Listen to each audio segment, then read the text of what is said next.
Tere, mina olen Ingrid Maadvere ja räägin teile täna sellest, kuidas siis kasutada fototöötlusprogrammis võimalust green screen'i äralõikamiseks või siis ühe pildi panemiseks teise peale.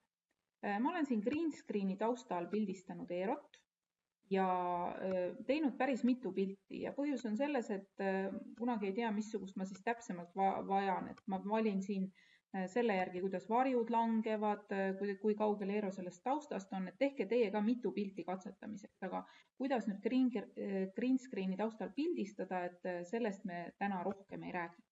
Ma otsin üles sellise programmi, nagu seda on PaintNet, mis on mul arvutis olemas ja avan nüüd siis kaks pilti. Üks on siis Eero, kelle ma tahan panna teisele taustale ja võtan siis taustapildiks ühe Taani kooli pildi, et ma tahaksin, et Eero seisaks nüüd siin trepi juures selles koolis, kus ta tegelikult kunagi pole käinud. Kõigepealt enne, kui ma hakkan välja lõikama Eerot siit, siis ma näen, et mul on green screen'i kõrval ka terve hulk muud ruumi, et ma lõikan nüüd Eero siit niimoodi välja, et ta oleks just selle green screen'i peal täpselt ja muud osad ei ole. Kui mul nüüd natukene on vaja seda valikut sättida, siis selleks on mul ka eraldi tööriist, Move Selection, ja kui ma nüüd siit liigutan, siis ma saan täpselt siis sellise ala valida, nagu ma parasjagu tahan. Ja vajutan siis Crop Selection. Nüüd mul on siis see osa välja valitud, millega ma tahan edasi minna. Ja järgmisena ma kasutan tööriista Magic Wand, selline võlukepike ja siin tuleb hästi palju töötada siis sellise asjaga nagu tolerants. Ma ütlen talle, et kui täpselt ta peaks seda rohelist värvi valima, et ma klõpsan kusagil selle rohelise peal ja kuna tolerants on mul praegu väga väike, siis ta valiski täpselt nüüd seda rohelist tooni, kus ma klõpsasin. Kui ma nüüd tahan öelda, et no vaata natuke laiemalt, äkki on need rohelisi toone ikka rohkem, mis sulle sobivad, siis ma suurendan seda tolerantsi ja mul valitakse siis seda rohelist värvi siit tagant välja. Nii, ja natukene siis seda suurendades, kui ma liiga palju suurendan, siis see tolerants muutub nii suureks, et näete, et ka Eero bluus ja pea valiti välja, nii et toome natukene tagasi seda. Nii veel. Nii, ja kui mul nüüd jääb praegu siit niimoodi, et ülevalt serv jääb nagu valimata. Liigutame nüüd natukene veel. Nii, siis ma tegelikult saan seda valikut teha, et ma näen, et vasakpool on praegu valitud, parem ei ole. Kui ma Ctrl-klahvi klaviatuuril all hoian, siis ma saan nagu seda valikut niimoodi juurde panna kogu aeg. Et võt nii see osa, nii kui nüüd midagi läks valesti, võtan kohe sammu tagasi, et läks nüüd varukas, läks mängu. Võtame veel ühe sammu tagasi, kuni see varukas on uuesti ära valitud. Nii, ja nüüd valin uuesti, paneme tolerantsi allapoole, hoian Ctrl-klahvi all ja teeme veel siia siis valikuid, et Ctrl nagu liidab juurde, et pluss, et see ja lisaks kõik muu. Siin nurgas on veel täpikesed, siin pea kohal on üks. Nii, ja siin vasakul ka üks väike. Ja kui ma olen siis ära valinud, siis tegelikult ma ei valinud Eerot, vaid ma valisin seda rohelist tausta ja nüüd ma pean selle valiku ümber pöörama. Ma valin Edit, Invert Selection ja nüüd on mul välja valitud Eero. Võtame siis copy, läheme nüüd selle teise pildi peale ja enne kui ma ta siia kleebin, ma lisan siia uue kihi, sest siis mul on väga mõnus seda töödelda ja ma saan kõiki tõsta ümber nii, nagu ma tahan. Nii uus kiht ja valime kleebi. Nii. Ja Eero kleebitigi siia pildi peale. Nüüd ma saan siis seda Eerot siin vajadusel nihutada, nii nagu ma tahan. No, kõige igavam oleks, kui ta oleks mul siin keskel. Ma nihutan ta siia natukene siis siia vasakusse serva näiteks. Ma võin teda siit keerata ja kõike muud teha. Ja kui ma nüüd tahan näha, siis kuidas ta siia pildi peale päriselt jäi, et need sipelgad mul siin ümber või valiku asjad ei jookseks, siis ma võtan Edit, Deselect, valiku eti ära ja Eero asubki nüüd siis hoopis teises kohas.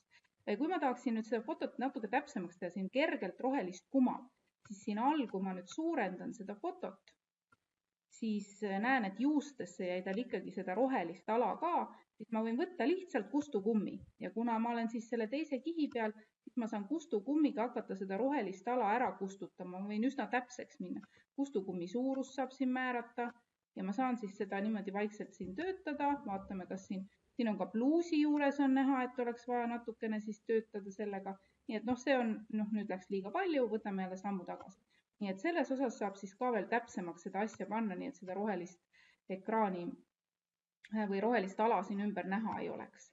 Kui ma nüüd aga tahaksin võtta mingisuguse teise keskkonna, näiteks internetist pildi, siis kuna ma tegelen sellise pilditöötlusega, et ma muudan pilti, siis ma peaksin otsima pilte, mis on siis sellise litsentsiga, mis lubavad seda muuta. No paneme Eero näiteks kosmosekeskusesse, Space Center. Ja kui ma valin siit pildid või images, siis ma peaksin valima tools ja selle kasutaja õiguse järgi siis, kui on inglise keeles siis labeled for reuse with modification, kui on eesti keeles siis lubatud kasutada muudetud kujul ja kui ma valin pilte, vot nüüd mul tulid kõik sellised pildid, mida ma võin muuta. Mul tasuks võtta ikkagi pilt, mis oleks sees, sest Eero on niimoodi pildistatud. Nii võtan selle pildi lahti, vaatame visit, vaatame, mis on selle pildi litsents. Selle pildi litsents on Creative Commons 0 ja siin öeldakse, et ma lausa ei pea isegi ütlema, kes on selle pildi autor. Nii et selle pildi autor on selle pildi täiesti vabaks lasknud. Nii, teeme siis pildi peal parema hiireklõpsu copy, läheme uuesti programmi, võtame uue paberi. Nüüd ta teab täpselt, kui suur see peab olema, kui suur see pilt mul oli, paneme OK ja kleebi. Nii, ja nüüd, kui ma siit uuesti lähen siis Eero peale, võtame uuesti copy, valime välja jälle selle pildi, kuhu ma tahan ta panna, paneme uue kihi ja nüüd siis valime kleebi. Ja nüüd küsitakse minu käest, et mida ma siis teha tahan. Nimelt see teine pilt on väga väike, aga Eero on väga suur. Et kas ma nüüd teeksin nii, et see teine pilt tehakse ka suuremaks vastavalt Eerole või vastu. No ma teen praegu nii, et need pildid, pikslid ja kõik ei kannataks. Ma valin selle teise võimaluse, et ma jätan selle gloobuse pildi, jätan selliseks suuruseks ja Eero tuleb siis peale suuremana. Aga vaadake, kui suurena ta tegelikult siis tuli. Selleks, et nüüd teda siin väiksemaks saada, selleks siis ma lähen siit nurga peale ja nüüd inimeste suurendamisel hoidke alati shift klahvi all ja lohistage. Sellepärast, et kui ma nüüd seda ei tee, kui ma hoiaksin lihtsalt siit nurgast seda nurgast suurendamist ja vähendamist, siis ma võiksin teda teha kõvasti paksemaks ja kõhnemaks, aga seda ma ei taha. Nii et inimeste suurendamisel shift klahv ja sellisel juhul jäävad proportsioonid samaks. Nii tõstame ta nüüd jälle siia poole ja jälle siis shift klahvi all hoides suurendame, vähendame. No nüüd läks ta lausa liiga väikseks. Nii, ja kui tahan, ma võin seda pilti veel pöörata, et oleks näiteks huvitavam, et otsige selliseid huvitavamaid rakursse oma fotode. Nii, ja nüüd võime jälle siis selle originaalsuuruse taastada ja võtame siis editi select, et oleks näha. Jällegi võin seda rohelist kustukummiga kustutada, kui ma tahan.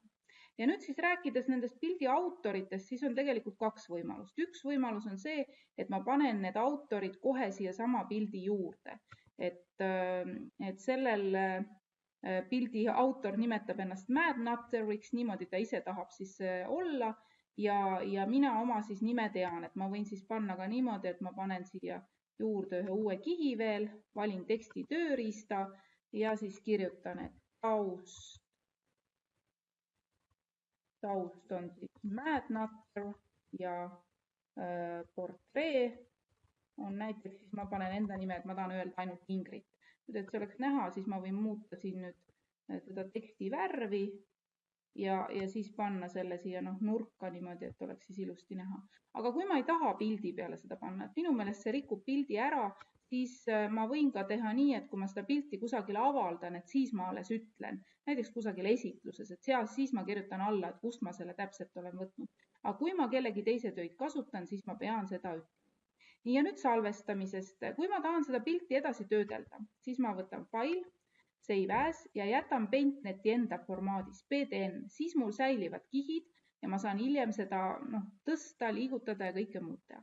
Kui ma tahan nüüd selle pildi kuhugi üles panna, siis ma valin JPG, fotode puhul nähtavasti kõige parem ja paneme talle siis nimeks näiteks Eero kosmoses. Kosmosekeskuses. Save.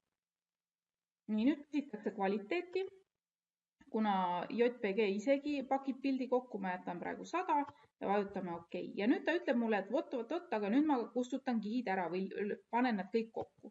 mina olen sellega nõus ja näete, nüüd on mul kõik üks kiht, et enam ma ei saa siit nii ilusti kustutada ega töödelda. Nii et sellisel viisil see rohelise tausta eemaldamine käibki ja teiste piltide asemele panemine, et proovige.